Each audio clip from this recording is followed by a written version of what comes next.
Welcome back in my YouTube channel. मेरे YouTube channel में आप सभी को स्वागत है। आज मैं एक बिग अपडेट लेके आया हूं और उस अपडेट पे आज हम लोग डिस्कस करने वाले हैं, क्योंकि कई ऐसे स्टूडेंट थे, ऐसे एप्लीकेंट, ऐसे एस्पिरेंट थे जिन्होंने कि पूछ रहे थे मैसेज के जरिए कि सर बताओ इसका एलिजिबिलिटी क्राइटेरिया क्या है, सिलेक्शन की प्रोसेस क्या होने का है और इसमें जो मार्क्स जो ऑब्टेन होगी उस मार्क्स का कैलकुलेशन कैसे होगी। तो इन तमाम चीजों पे आज हम लोग डिस्कशन करने वाले हैं। साथ ही साथ बिहार लेखपाल का जो वैकेंसी आई है उसमें जो जब सिलेक्शन होगी तो उसको कौन कौन सा ऐसा वर्क होगा, उसको वर्क कहाँ पे जाके करनी पड़ेगी, उन तमाम चीजों को आज हम लोग वन बाय वन डिस्कस करेंगे। तो इसलिए चैनल पे आप लोग स्टार्ट से लेकर के एंड तक बने रहेंगे और साथ ही साथ जो भी लेखपाल से रिलेटेड, जो भी वैकेंसी से रिलेटेड जो न्यू अपडेट होगा मैं अपने चैनल के माध्यम से आप लोगों तक time to time updated news लेके आऊंगा और आप लोगों से अपने यूट्यूब के जरिए मैं जुड़ा रहूंगा, कम्युनिकेशन होता रहेगा। इसलिए इस चैनल से आप लोग जुड़े भी रहेंगे। तो चलते हैं, देखते हैं क्या है इसका प्रोसेस, क्या क्या मिनिमम क्राइटेरिया है। तो देखिए मैंने इसको 3 भागों में बांटा हूं। बिहार लेखपाल वैकेंसी जो 2025 में होने वाली है, तो सबसे पहले तो ये समझिए कि फॉर्म जो होगा फिर से रीओपन होने वाला है। ये फरवरी तक में ये आपको अपडेटेड न्यूज पोर्टल पे शो करेगा। तो आप लोग जो कि अप्लाई नहीं किए होंगे वो अप्लाई करेंगे। यदि जो अप्लाई कर चुके हैं तो उनको करने की कोई आवश्यकता नहीं होगी। अगर कोई किए भी है अप्लाई और जो ग्रेजुएट लेवल के थे और उन्होंने पीजी कंप्लीट कर लिया है तो आप अप्लाई कर सकते हो ताकि आपको एपीआई बढ़ेगा। तो देखते हैं कहता है इस वैकेंसी का मिनिमम क्वालिफिकेशन क्या है। तो ये होनी चाहिए आपको ग्रेजुएशन, ये होनी चाहिए आपको क्या चीज, ग्रेजुएशन होनी चाहिए विथ कौन सा सब्जेक्ट होनी चाहिए, विथ कॉमर्स, ठीक ना, कॉमर्स सब्जेक्ट के साथ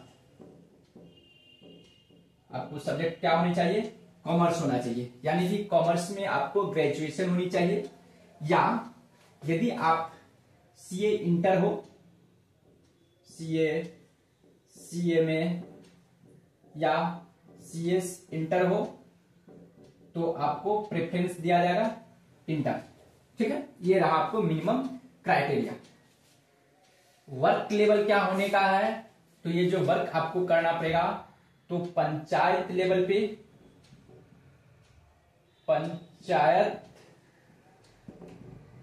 लेवल या आपको ब्लॉक स्तर पे, ब्लॉक लेवल पे आपको अकाउंटिंग वर्क करना पड़ेगा। क्या करना पड़ेगा, accounting work as an accountant के रूप में, अकाउंटेंट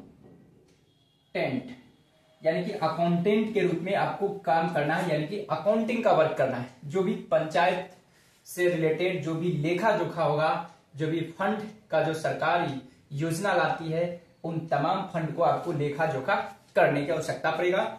साथ ही साथ यदि आपको ब्लॉक में हो तो ब्लॉक से रिलेटेड जो भी फंड आती है, गवर्नमेंट की जो भी योजनाएं आती है, उन तमाम योजनाओं को आपको देखरेख करना होगा और उसका आपको अकाउंटिंग मेंटेन करना पड़ेगा। ये रहा इसका वर्क लेवल, ठीक है। और पोस्ट का नाम होगा as an accountant cum IT assistant. क्या रहेगा, पोस्ट का नाम रहेगा अकाउंटेंट कम आईटी असिस्टेंट, ठीक है। ठीक है, आपको वर्क जो करेंगे आपको पोस्ट का नाम क्या होगा, अकाउंटेंट कम आईटी असिस्टेंट, यानी कि लेखपाल सह आईटी सहायक, ठीक है, इसको हिंदी में बोला जाता है। साथ ही साथ सिलेक्शन का जो अब जो प्रोसेस है, जैसे कि आपको पता था इससे पहले बिहार ग्राम स्वरोजगार योजना सोसाइटी, यानी कि ग्राम स्वरोजगार योजना सोसाइटी के माध्यम से जो होने वाला था आउटसोर्सिंग के माध्यम से, अब उसको सरकार ने क्या कर दिया, हटा दिया, अबोलिश कर दिया, कंप्लीटली उसको अबोलिश करके सिलेक्शन का प्रोसेस को उन्होंने चेंज कर दिया। तो क्या होने का है, तो ये आपको होगा वैकेंसी जो होगी, सिलेक्शन होगा डिस्ट्रिक्ट लेवल पे, डिस्ट्रिक्ट लेवल पे, ठीक है।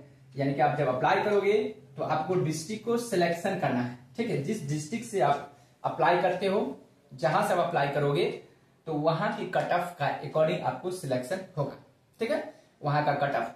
तो अक्सर होता क्या है, यहाँ पे जो बड़ा डिस्ट्रिक्ट है, जहां पे शहरी एरिया ज्यादा है, जहां पे यूनिवर्सिटीज वगैरह है, एजुकेशन की हब है, वहां की कट ऑफ थोड़ा हाई जाती है। जैसे एग्जांपल के तौर पे यदि आप पटना डिस्ट्रिक्ट से अप्लाई करते हो तो वहां की कट ऑफ हाई होती है।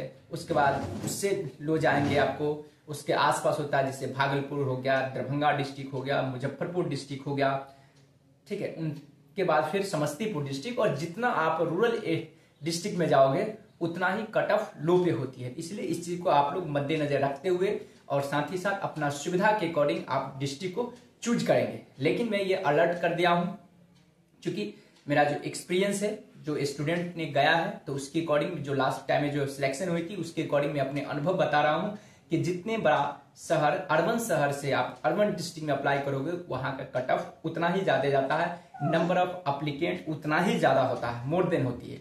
और जितना रूरल डिस्ट्रिक्ट से अप्लाई करोगे उतना ही नंबर ऑफ अप्लीकेंट कम होती है, साथ साथ अप्लीकेंट कम होगी तो उसका क्या होगा, जो मिनिमम क्राइटेरिया होती है, मिनिमम जो स्कोर होती है वो कमते चला जाता है। ठीक है, तो ये सिलेक्शन की क्राइटेरिया जो होगा डिस्ट्रिक्ट लेवल पे होगी।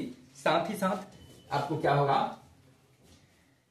आपका जो आपने जो ग्रेजुएशन में मार्क्स ऑब्टेन किया, जैसे ग्रेजुएशन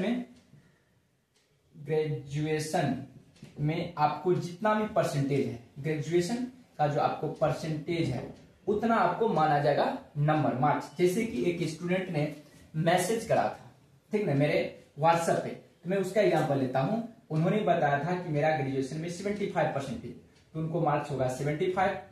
ठीक है, ये मार्क्स इस तरह से कैलकुलेशन होगा। ठीक है, और बोनस मिलेगा प्लस पीजी, आपका कॉमर्स से पीजी है, पीजी विथ कॉमर्स, कॉमर्स से यदि आप पीजी हो तो उसका फिर बोनस आपको मिलेगा कितना, 20 मार्क्स। इसमें परसेंटेज नहीं देखा जाएगा, किसमें, पीजी का जो होगा क्वालिफिकेशन उसमें परसेंटेज नहीं देखा जाएगा, उसमें सिर्फ और सिर्फ पीजी का सर्टिफिकेट देखा जाएगा कि आप पीजी पास हो, आपको 20 मिलेगा। तो इस तरह से आपको 95 हो गया।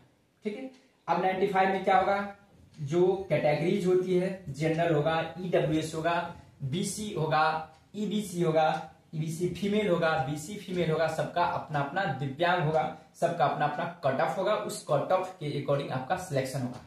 तो जो स्टूडेंट मान के चलिए 75 जो बताए थे, ठीक ना, तो उनका 95 स्कोर है, वो वीडियो को देख रहे होंगे तो अपना देख लेंगे, उनको इतना नंबर आएगा।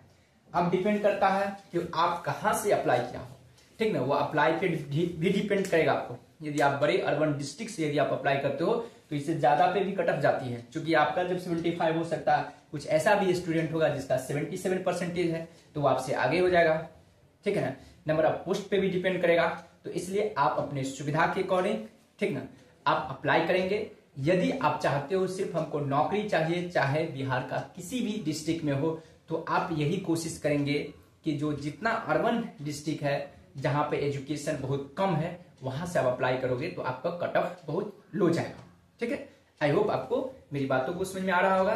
तो इस तरह से बिहार लेखपाल का जो सिलेक्शन है, जो वैकेंसी होने वाली है, उसका ये पैरामीटर फिक्स किया गया, इसके अकॉर्डिंग ये सिलेक्शन होगी। जो एग्जामिनेशन होने वाला था सीबीटी, वो अब एग्जामिनेशन को आयोग ने अबोलिश कर दिया है।